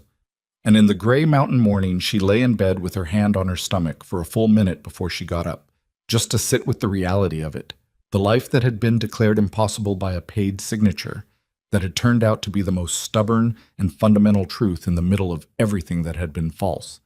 And then she rose and dressed and went downstairs because Thursday had work in it that needed to be done. She was on her second cup of coffee when her phone lit with a message from an unknown number, different from the ones before. A new address, but the pattern of contact unmistakably the same. She opened it. Not a document this time. A name, an address in Rome, and a single line of text beneath it. "The witness who can confirm Bellori's direct instruction is alive. He won't stay that way after Friday unless someone reaches him first." Her coffee went cold while she read the message 4 times. And then she got up and went to find Lucian, because Thursday had just become considerably more complicated than it had been 30 seconds ago. The witness's name was Marco Testa. 51 years old, former administrative director at a private medical research firm that had dissolved 8 years ago under circumstances that the official record described as financial restructuring, and that Lucian's people, working through the night, described as a controlled demolition designed to eliminate the paper trail connecting the firm to the Bellori organization's early medical manipulation program. Marco Testa had been the man who prepared the contracts. He had signed the documents that formalized the arrangement between Bellori's financial arm and Orsini's practice. He had been living in Rome for 6 years in an apartment registered under a cousin's name, working as a bookkeeper for a restaurant group, and he had apparently decided sometime in the past month that 6 years of that kind of living was enough, and had begun making contact through channels that had eventually reached whoever was sending Serena the anonymous messages. She and Lucian were in the car to Rome by 5 in the morning. She had argued, briefly, that she should stay at the estate and continue preparing the council presentation.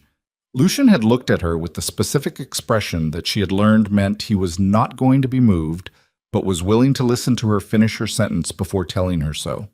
She finished her sentence. He told her that she was not staying alone at the estate with a council meeting in 36 hours and a Bellori organization that had already demonstrated its willingness to fire shots through windows, and that if she wanted to argue the point, they could do it in the car on the way to Rome, which was where he was going regardless. She got in the car. They did not argue the point. She reviewed the council presentation materials on her laptop while the mountain road unrolled in the headlights below them, and Lucian sat beside her in the dark and made calls in a low voice that she didn't follow closely because she was working and because the texture of his operational Italian had become, over 6 weeks, something she could be in the same space as without needing to monitor it. Rome arrived gray and wet, the streets still dark at the edges where the morning hadn't fully reached. They parked on a side street 2 blocks from the address in the message, and waited while Pharaoh's team cleared the building's approaches, which took 11 minutes, and then they went in. Marco Testa's apartment was on the 4th floor. He answered the door before they knocked. He had been watching from the window, she could tell from the way he stood in the doorway, already dressed, already carrying the look of a man who had been awake for some time and was operating on the specific energy of a decision fully committed to.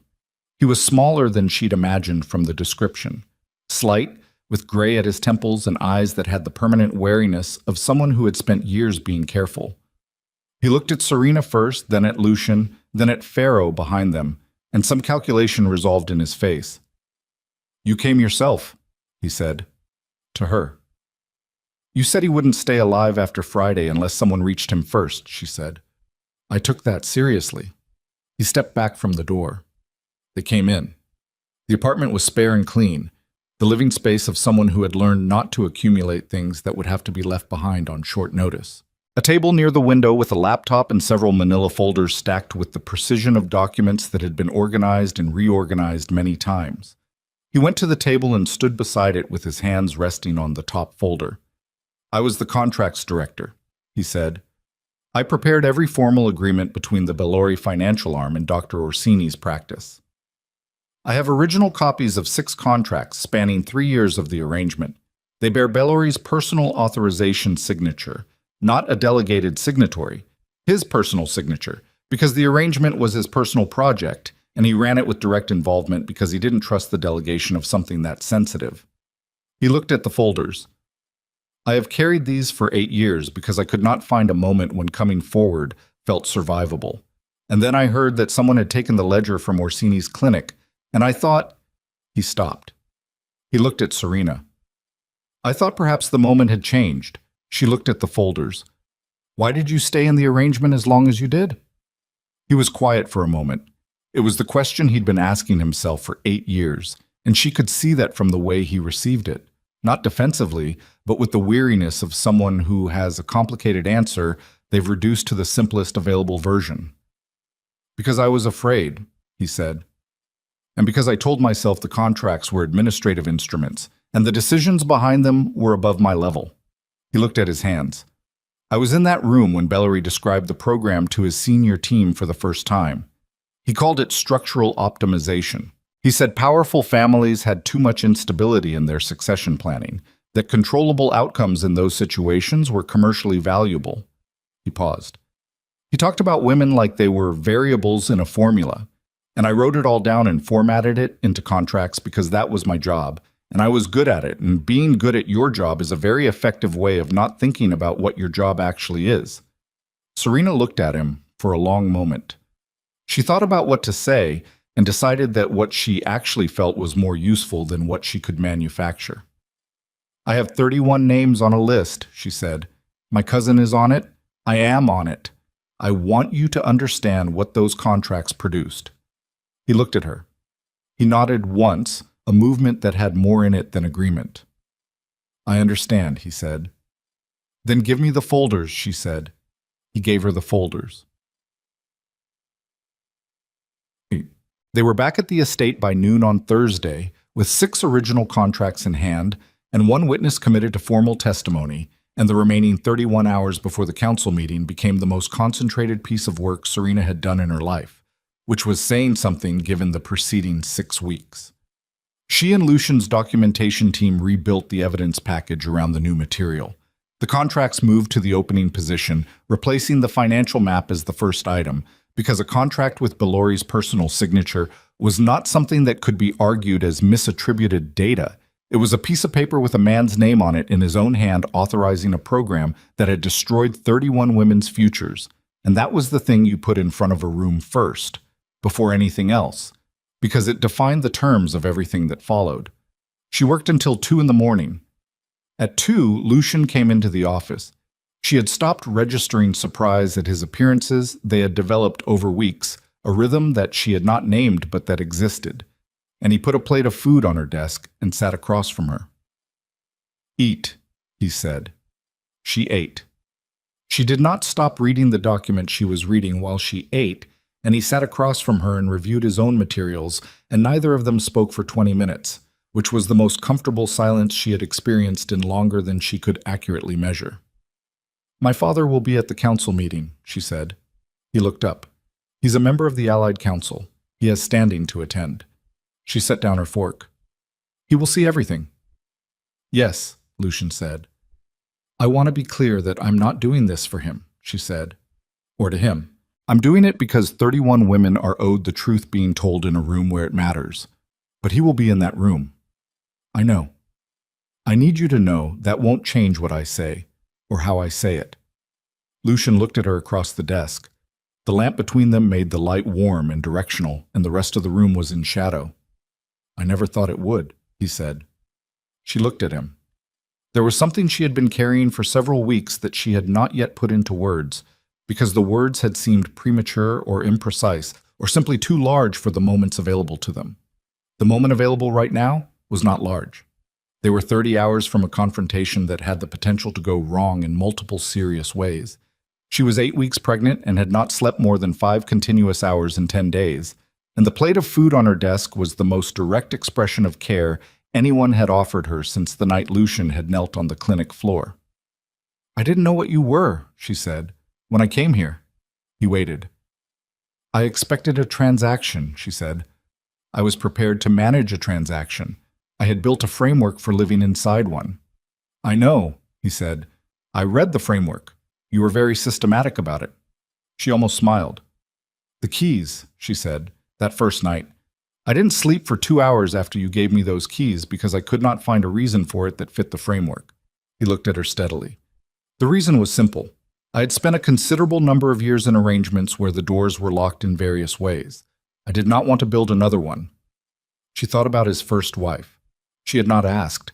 She had learned from context, the way he spoke about certain things, the way he moved around others, the specific quality of his silences when the subject of loss came close, that there was a depth there that had not been shared with her, and that she did not intend to excavate before it was offered.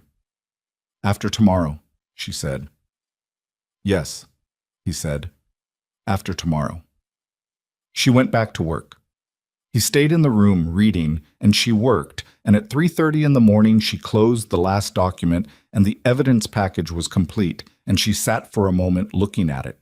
The full architecture of it, everything assembled, the financial records and the patient files and Giulia's testimony and Marco Testa's contracts and Orsini's ledger and the map of 31 names. The entire 8-year structure of Bellori's program laid out with the precision and the completeness of something that could not be reduced or disputed or negotiated around. And she felt, for the first time in 6 weeks, something that was not the specific vigilance of a person in a state of sustained threat. She felt ready. What? The council met in a building in Milan that had no signage and a private underground entrance and a meeting room on the 3rd floor with a long table of dark wood and chairs that held, on Friday morning, 23 of the most powerful figures in the European criminal and financial underworld.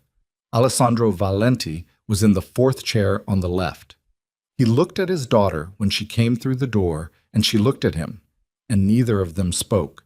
And she went to the presentation position at the head of the table and set her materials down. Damien Bellori arrived 6 minutes after she did. He had 2 lawyers with him and the same quality of calm authority he'd brought to the Milan street, and he took his seat midway down the table with the ease of a man who had survived many councils and expected to survive this one. Lucienne sat to her right. She began. She did not speak loudly. She had learned early in her career that the people you most needed to reach in a room were not reached by volume. She laid the contracts out first. Marco Testa's 6 contracts, photographed and projected on the screen behind her, Bellori's personal signature enlarged to the point where it was unmistakable. She heard the room change quality around her as the council processed what they were seeing. Some of them already knew or had suspected. Some of them didn't. All of them understood what a personal signature on a document like this meant in terms of legal and organizational liability. She walked them through the financial map. She walked them through the patient files. She put Giulia Prado's testimony on the record.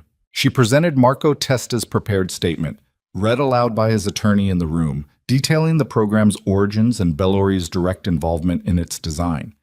Then she put the ledger on the table. She did not photograph it and project it.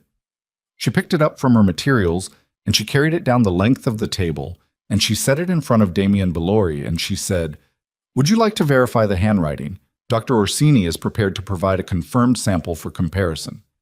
Bellori looked at the ledger. He looked at his lawyers. He looked at the room, then he looked at her. "These documents describe decisions made in an entirely different organizational context," he said. His voice was still steady. She had expected that. "The interpretation being applied, the interpretation is Orsini's own," she said. "In his own words, in his own handwriting, with your initials in the margins, and your name in the payment column." She went back to the head of the table. "I have one more piece of testimony I'd like to enter." She looked at the room. She had not planned to do this. She had planned the presentation with documentary precision, building an argument that would stand on its evidence without requiring anything personal. But she was standing at the head of a table full of people who had spent their lives making decisions in which other human beings were variables. And she thought about 31 names on a list, and she made a different decision. "I am one of the 31 women in that file," she said. "I was 31 years old when Dr. Orsini delivered a diagnosis in a conference room in front of my family that described me as reproductively compromised, a diagnosis that was purchased. My engagement was canceled. My standing in my family was removed. I was treated as a damaged asset, and then I was arranged into a marriage as the next available transaction." She paused. "I am currently 8 weeks pregnant. The diagnosis was false. Every diagnosis in that file was generated through the same method for the same purpose." The room was completely silent. "Bellori's program did not target women," she said. "It targeted families. Women were the mechanism. We were the variable that, once changed, redirected inheritance, disrupted alliances, and shifted power in ways that benefited the Bellori organization commercially. 31 of us, over 8 years. She looked at Bellori directly. "You called it structural optimization."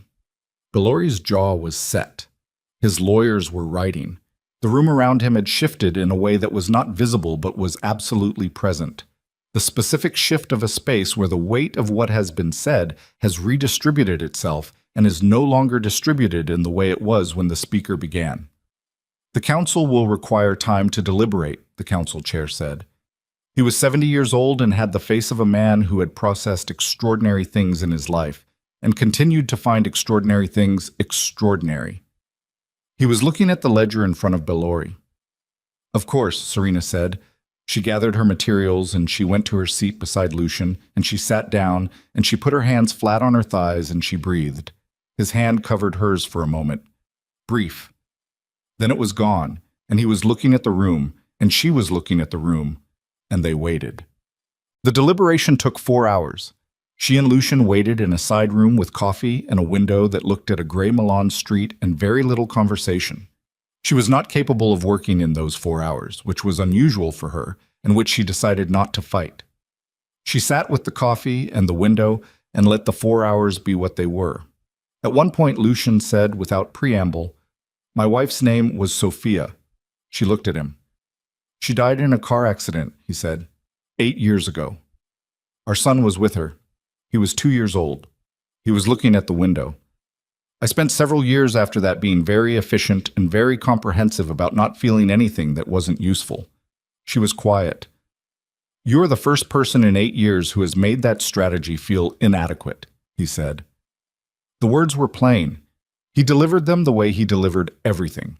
Without performance, without preparation, just the information. She looked at him for a long moment. She thought about what to say and found that the truest thing was also the simplest. "I'm glad," she said. He looked at her. Something in his face, the deep-set weight that she had seen in him from the first day and had always understood was load-bearing, shifted in a way that was barely visible and was enormous. "So am I," he said. The door opened. The council was ready. Damien Bellori lost everything that the council had authority to take, which was considerable. His organizational membership was terminated. His financial interests in 4 joint ventures with council-adjacent entities were voided. The chair delivered the judgment with the same flat specificity of a verdict that has been carefully constructed and will not be appealed because the avenue of appeal did not exist. Bellori's lawyers made 2 objections. The chair acknowledged them without changing any of the findings. Bellori looked across the room at Serena while the judgment was being read. She held his gaze. She did not feel triumph. She felt something quieter and more durable. The specific exhaustion of a person who has carried something a long way and has now set it down. He left without speaking. 3 weeks later, Dr. Matteo Orsini appeared before a formal medical board inquiry that Lucien's organization had facilitated through legitimate regulatory channels. He testified for 4 hours. His medical license was suspended pending criminal investigation. He left the hearing with his lawyers and did not speak to the press. Serena watched the news report from her office. The boarded window had been replaced. Real glass now, new frame. The cold light of autumn through it. She turned the report off. She went back to work. She called her cousin Mia from the estate kitchen on a Sunday morning in November, 6 weeks after the council meeting, when the first snow of the season had come to the mountain overnight and the world outside was white and very quiet. Mia answered on the 3rd ring. She sounded exactly the same as she had 6 years ago, which was somehow the most disorienting thing Serena had experienced in a season full of disorienting things. "I know," Mia said before Serena had finished explaining. "I received the documentation last week from your foundation's office. I've read it 3 times. And a silence. "And I've been sitting here for 6 years thinking I was the problem," Mia said. "The broken one. The one who—" She stopped. "It's a strange thing to find out that the ground you built your life around was never real." "I know," Serena said. "How do you—" Mia stopped again. Then, "Are you all right?" Serena looked out the kitchen window at the snow on the mountain. Her hand rested on her stomach, which at 14 weeks had changed enough to be present in her body as a constant physical fact, not an abstraction, not a medical report, not a possibility, a fact. "I am getting there," she said. "It takes time." "Is there something I can do?" Mia said. "For the foundation, for the other women." "Yes," Serena said.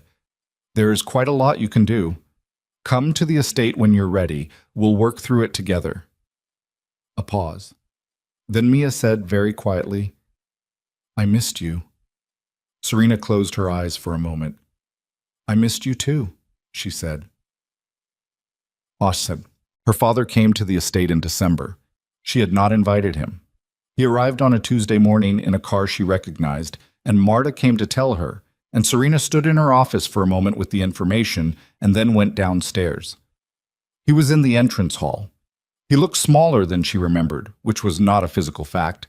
Alessandro Valenti was still a large man, but a quality of him, the specific reduction that happens to people when the structure around them has changed and they have not yet found where they fit in the new one. He was 63 years old, and he looked it in a way he had not used to. They went into the sitting room. Marta brought coffee. Neither of them touched it. He sat across from her, and he looked at his hands for a moment, and then he looked at her. "I owe you more than an apology," he said. "Yes," she said, "you do." "I believed what I was told," he said. "I want you to understand that.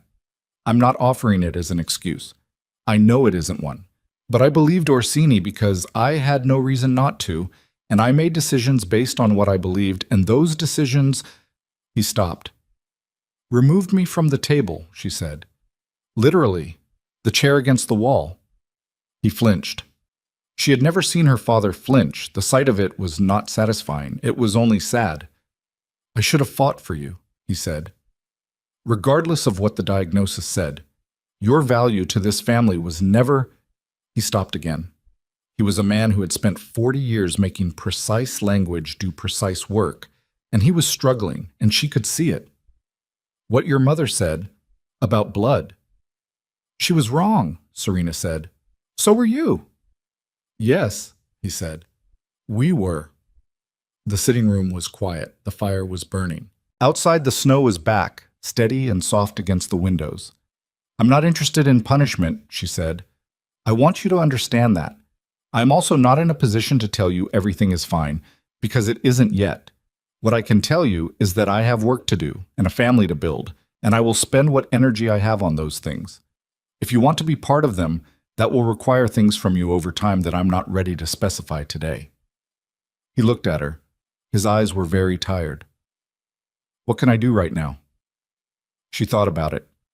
The Valenti Moretti Women's Health Foundation has a board that needs members with organizational experience and industry reach, she said. "Not my father. Not the Valenti name as a political gesture. Someone who will work, who will show up and answer correspondence and open doors that need opening." She looked at him steadily. "If you want to start making something right, start there." He was quiet for a long moment. "Yes," he said finally. "I can do that."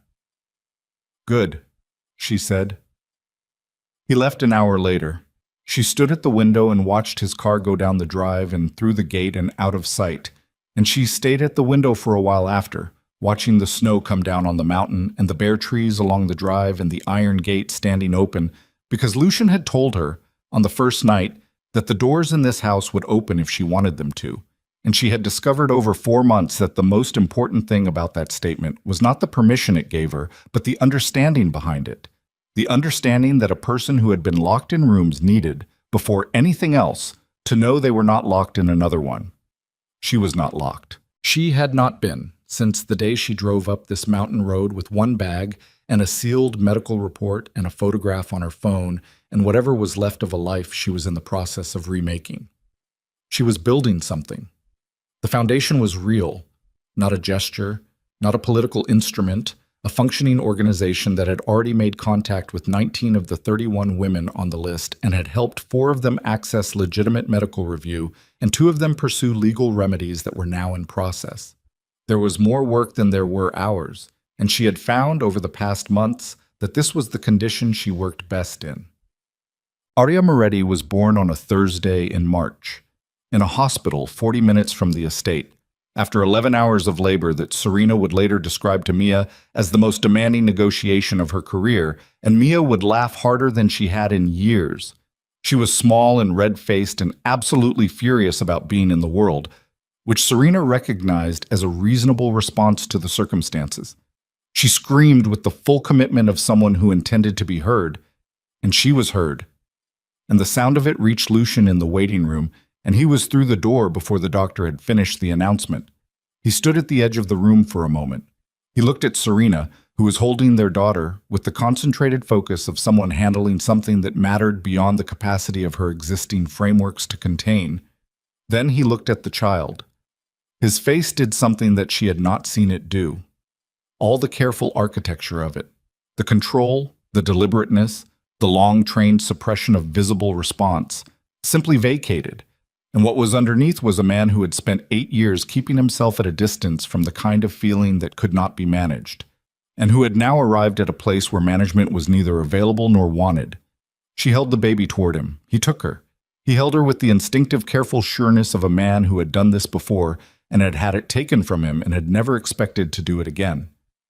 He stood in the hospital room with his daughter in his arms, and he did not speak for a long time. Then he looked at Serena. "Arya," she said. He looked at the baby.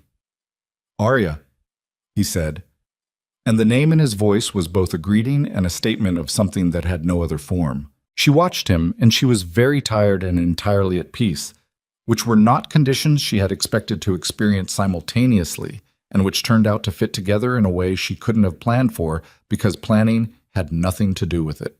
Well, 20 years is not an ending. It is a measurement. What the Valenti Moretti Foundation became in 20 years was not what Serena had sketched in the early months. It was larger, more structural, with offices in 4 countries and a legal advocacy division that had influenced regulatory reform and medical ethics in 3 jurisdictions. It had helped not dozens, but hundreds of women, and the category of harm it addressed had become visible in public discourse in ways it had never been before, which meant that some small portion of the wrong done to 31 women in 8 years had been converted into a barrier against the same wrong happening again. Mia ran the Swiss office. She had turned out to be the best thing in the organization that Serena had never anticipated, which was a pattern Serena had stopped finding surprising. Alessandro Valenti died at 80, having served on the foundation's board for 17 years with the diligence of a man making a long payment on an old debt. Serena gave a brief eulogy at his funeral that was honest and incomplete, which was what the truth allowed. She did not pretend the debt had been settled. She did not pretend it hadn't been partially paid. Lucian Moretti became, over 2 decades, something more complicated than the feared name he'd arrived in her life as. He became a man she knew, fully, imperfectly, in the specific way you know someone who has been present in your life for a long time and has shown you, at different seasons and under different pressures, the parts of himself that were not available in the first months. He became a father who had not expected that particular category of love to be available to him again, and who treated it accordingly, with the care of someone who understood its value because he had known its absence. Arya Moretti at 20 was a doctor. She had decided this at 12, and had not wavered, which everyone who knew her found entirely consistent with her character.